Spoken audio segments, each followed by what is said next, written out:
declaring emergency now. 11 Heavy V starting damp. Now we have to land immediate. 310.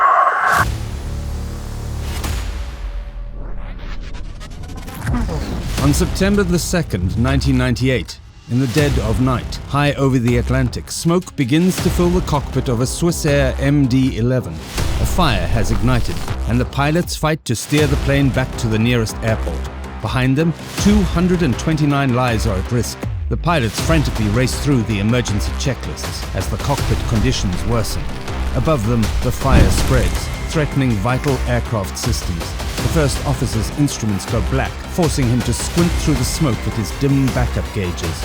Can the crew land their flaming aircraft before the flames reach them?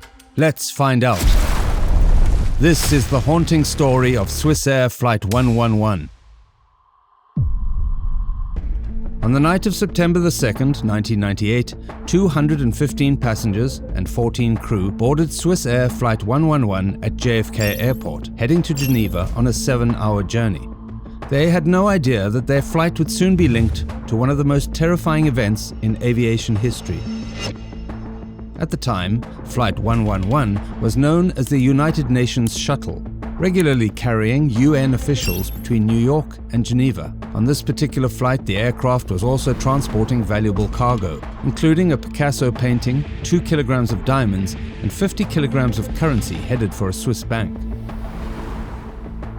In the cockpit were 2 seasoned pilots. At the helm was 49-year-old Urs Zimmermann, with nearly 11,000 total flying hours, 900 of which were on the MD-11. He was also an instructor pilot, training new Swissair pilots on this aircraft.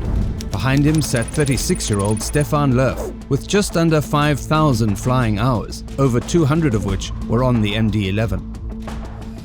In short, the passengers were in the hands of some of the most qualified pilots for this transatlantic flight. At 8 p.m., Flight 111 pushed back from JFK with 63 tons of fuel. Takeoff was smooth, and as the pilots climbed to 33,000 feet, they maneuvered around thunderstorms along the route. By 8:15 p.m., the plane was airborne. The aircraft, a 7-year-old McDonnell Douglas MD-11, featured Swissair's newly installed in-flight entertainment screens in business class, an innovation at the time. What no one knew was that the very screens meant to enhance the flight would soon put every life on board in danger. Minutes after reaching cruising altitude, the first officer noticed an unusual smell in the cockpit. He mentioned it to the captain, who agreed something seemed off. Then wisps of smoke appeared near the ceiling behind the first officer. At first, they weren't alarmed. Air conditioning systems on planes sometimes produce vapor. The smoke was coming from a gap near a vent, reinforcing this assumption. Still, the first officer handed control to the captain and got up to investigate. By then, the smoke had vanished.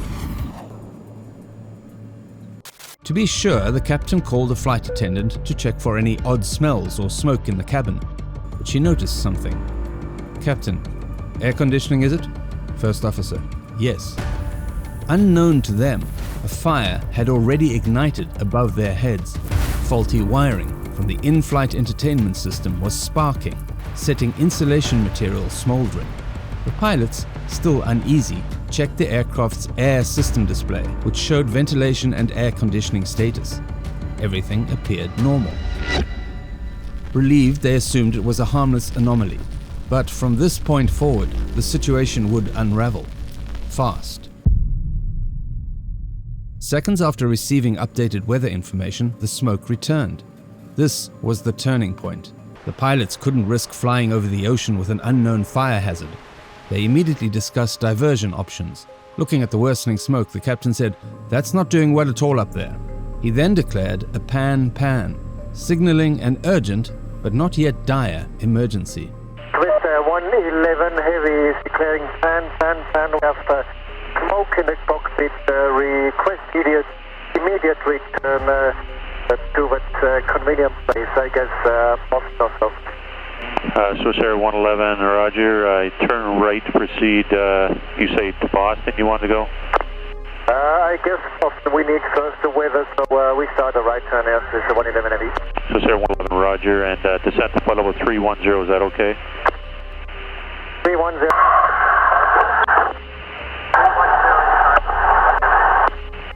The pilots descended to 31,000 feet, oxygen masks on, preparing for an emergency landing.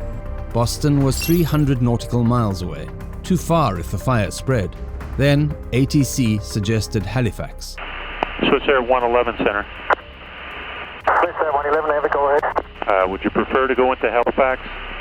Stand by. Halifax was just 60 nautical miles away, 5 times closer. The crew was unfamiliar with it, but in a fire, every second mattered. They made the call. Affirmative, Swissair 111 Heavy. We prefer Halifax from our position. Swissair 111, roger. Proceed direct to Halifax. Descend now to flight level 290. Level 290 to Halifax, Swissair 111 Heavy.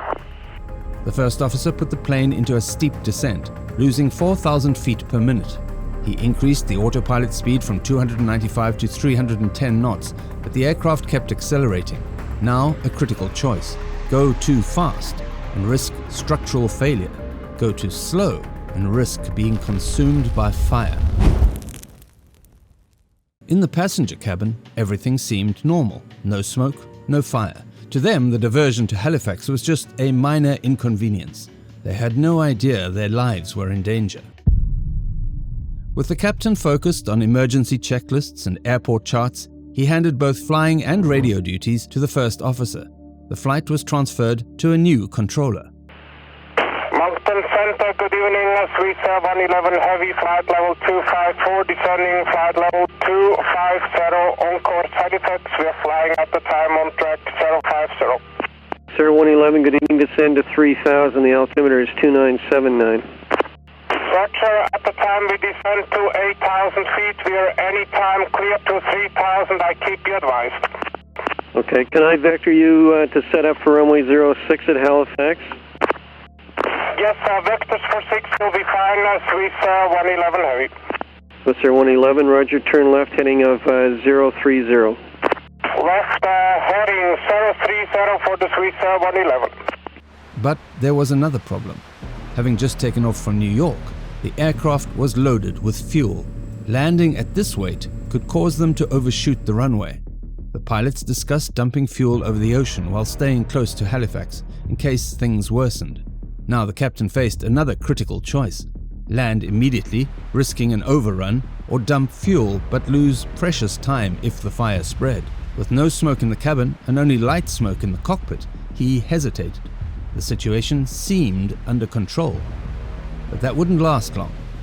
The first officer agreed to dump fuel and contacted ATC. Okay, we are able for left or right turn towards the south to dump. Swissair 111, roger. Turn to the left heading of 200 degrees and advise me when you're ready to dump. It'll be about 10 miles before you're off the coast. You're still within about 25 miles of the airport. Roger, we are turning left, and in that case we are descending at the time only to 10,000 feet to dump the fuel. Okay, maintain 10,000. I'll advise you when you're over water. It'll be very shortly. Roger. To ATC, this signaled control. If the crew had time to dump fuel, the situation must be manageable. But in reality, neither they nor the pilots realized just how grave the situation was. Above the cockpit, the fire was spreading fast. Temperatures soared past 600 degrees centigrade, 1,112 degrees Fahrenheit, and time was running out. The first officer accidentally broadcasted an internal discussion. Do we see the emergency checklist for air conditioning smoke? Swissair 111, say again, please. Sorry, it was not for you, Swissair 111. It was internal. It was my fault. Sorry about. Okay. The captain had been working through the air conditioning smoke checklist, but when the smoke didn't subside, he escalated to the smoke or fumes of unknown origin checklist, a far more serious procedure. He shut off the cabin bus, cutting electrical power to the passenger cabin. The plane was plunged into darkness. Except for one place. In business class, the in-flight entertainment screens still glowed. They were wired to a different electrical bus, unaffected by the captain's shutdown. This also disabled the recirculation fans, allowing smoke to drift forward into the cockpit. As the captain continued the checklist, the autopilot disconnected, and the first officer had to fly manually. Swissair 111 at the time, we must fly manually. Are we clear to fly between 11,000 and 9,000 feet? Swissair 111, you can block between 5,000 and 12,000 if you wish. Just as they acknowledged the instruction, fire erupted from the circuit breaker panel behind them. Systems began failing rapidly. Swissair 111 Heavy is declaring we are between 12 and 5,000 feet. We are declaring emergency now at time 0124. The captain made it clear they had to land immediately. 11 Heavy, we starting dump now. We have to land immediately. But in a cruel twist of fate, the controller missed the urgency in his transmission. Instead of directing them back, he told them to wait. Swissair 111, just a couple of miles. I'll be right with you. Roger. And we are declaring emergency now, Swissair 111. As the fire spread, one system after another failed. The first officer's primary displays went dark, leaving him with only the small backup instruments. Smoke thickened in the cockpit, stinging their eyes, making it nearly impossible to see. The calm, methodical approach they had maintained up to this point was now gone. They were fighting for survival. But fuel weight was no longer the issue. The fire had reached the aircraft's wiring. Suddenly, the transponder lost power. Swissair 111 vanished from radar. Soon after, the plane's radio died, cutting off communication between the pilots and air traffic control. The plane, filled with 229 souls, was now completely on its own. The first officer kept the aircraft in a descent and attempted to turn back towards Halifax. At this point, the fire burst through the circuit breaker panel at the back of the cockpit. The captain got up from his seat and began swinging the handbook for emergency procedures, trying to beat the flames.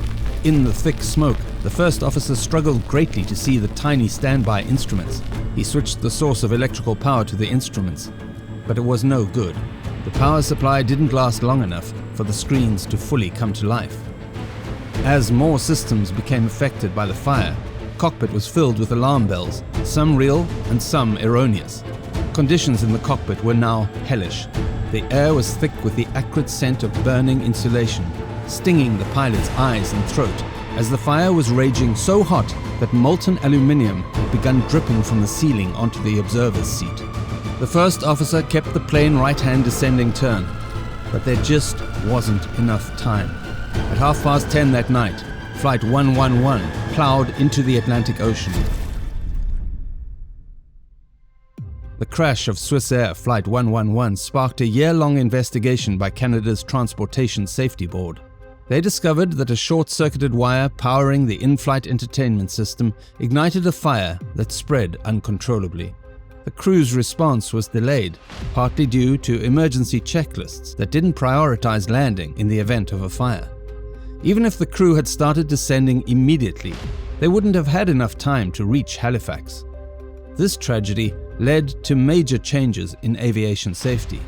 Today, pilots are trained to land immediately if a fire is suspected, and checklists now prioritize firefighting. Insulation materials must be fire-resistant, and smoke detectors are installed for early warning, ensuring a faster response to onboard fires. But what happens when the speed brakes don't deploy and the engines idle, bleeding speed every second, when no one notices until the ground is rushing up to meet them? That story is next. Thank you for watching. Subscribe for more aviation stories.